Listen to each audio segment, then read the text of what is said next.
In this video, we'll go over how to add a provider to the system. This information will be their basic demographic information along with their basic billing information.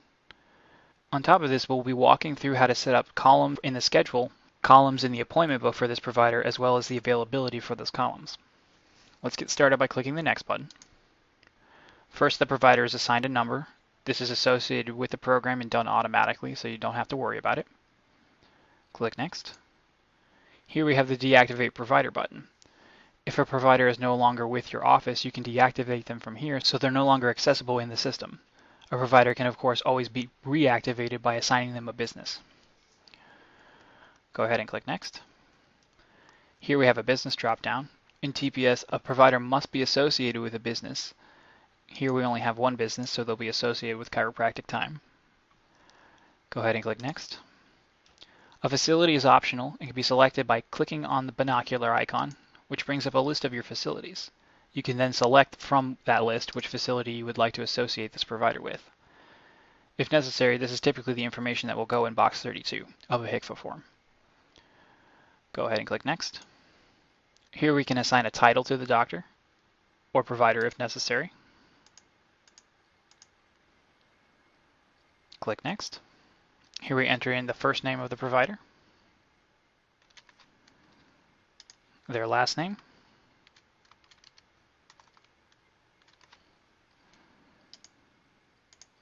here we have the doctor display number and name. This is what automatically appears in the appointment book for the doctor. This can be edited to display whatever you would like, and automatically uses the initial of their first name along with their last name. But I could change it to something like this instead.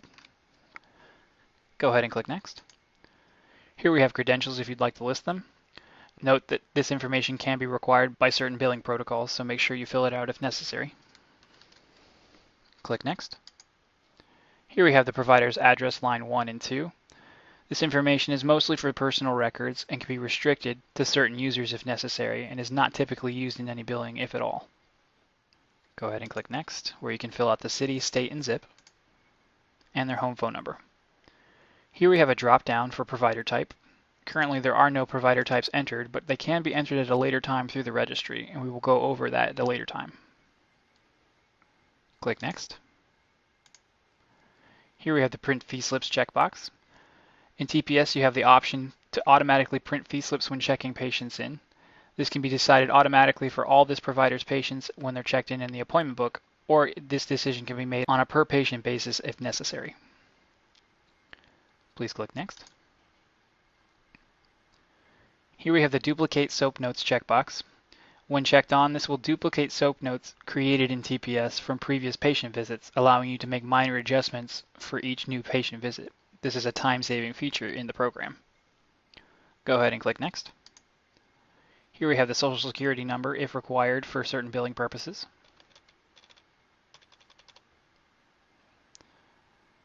Click Next. The date the provider started with the office. Click Next. Here we have their tax ID or federal ID number, also known as TIN number, a very commonly used identification number when doing billing. Click Next. Here we have the provider's MPI, another essential ID. Click Next. State license number, workman's comp and labor and industry number, public assistance number, Champus ID, the date they may have been terminated if they're no longer with the office, the UPIN number, Medicare ID, Medicare group number, and then finally another insurance number. This can be used to fill in any other ID that may have not been covered in the above fields. Note that you only have to fill out this information if it's required by your billing and carrier services. Go ahead and click Next. Here we have the billing doctor number. This drop-down allows you to select the billing provider for this provider. Typically, it's the same person, but sometimes an associated provider needs to bill out under another provider, and this can be determined here. Once all your providers are added into the system, this drop-down will have a list of all of them. Click Next. Finally, we have the taxonomy code. This is typically used within the 837 professional billing, but is also sometimes seen in the 33B of the HCFA form. Please click Next. Moving on, we're now at the second tab at the top of our Provider Master Entry window, the schedule columns for this provider. At the top, you can see the provider name with his title at the beginning. In TPS, every column in your appointment book is associated with a provider so that you know who is scheduled under who. Here we have the column number and name, which are automatically assigned by the program. You can also change this column name at any time to something different, such as X-rays. The column number can be just a 1 if you'd like, instead of column number 1. Schedule default activity is a service that can be the default activity associated with this column. Column group and this checkbox for column uses group times will be gone over in a later video. Here at the bottom, you can add a new column by pressing this button or clicking this button to delete a selected column. Go ahead and click Next. Here we've moved on to the third tab, the Schedule Time Availability, where we schedule out the availability for this provider's column. Here we have the provider's title, first name and last name, and the particular column we're working with at this moment. Clicking Next will display the availability for the provider. Here we have day start, break end, and day end. Day start is when the provider is first available within the day. Break, start, and end are respectively when their break, such as a lunch or other time of unavailability, begins and ends, as well as when they're done for the day. This can be done Monday through Sunday, but does not have to be filled out for every single day. So let's go ahead and get started by putting in some information for this provider. Say he starts his Mondays, Wednesdays, and Fridays at 9 a.m. And he goes ahead and takes his lunch at about 1 p.m. Notice that if I put 1 and then p.m. and then tab or click away, the rest is filled automatically for me. I'll go ahead and copy this and put it on Wednesday and Friday. And he takes it for about an hour and a half, so we'll put in 2:30. Notice again that I've skipped the colon, but if I click away, it'll take care of it automatically for me. And then he ends his day at 6 p.m.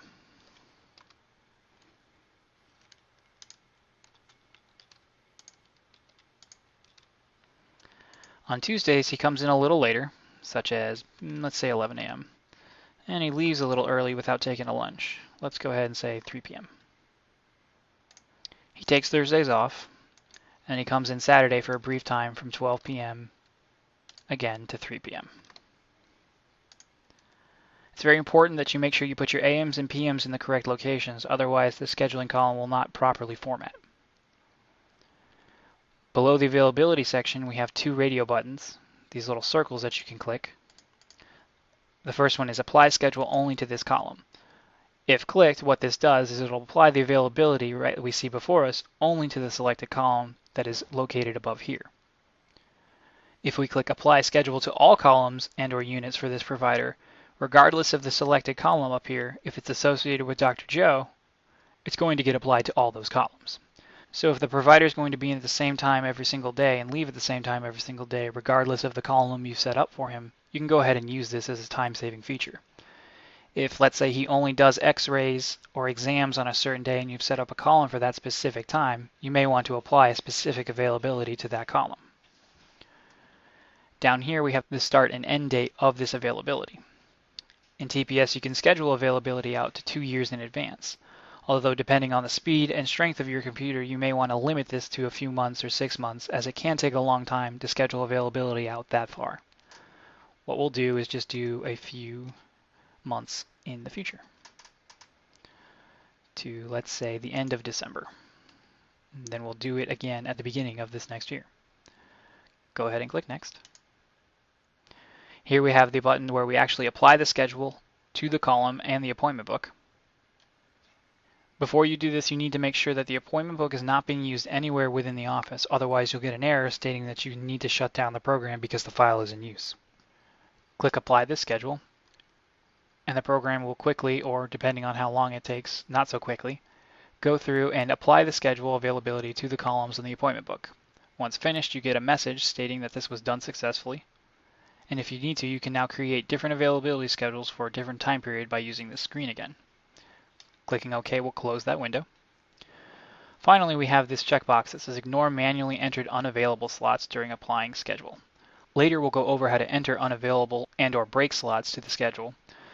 But just know that if I have this checked off, it will not overwrite them with this new availability time. If I leave this unchecked, it will overwrite them with this availability.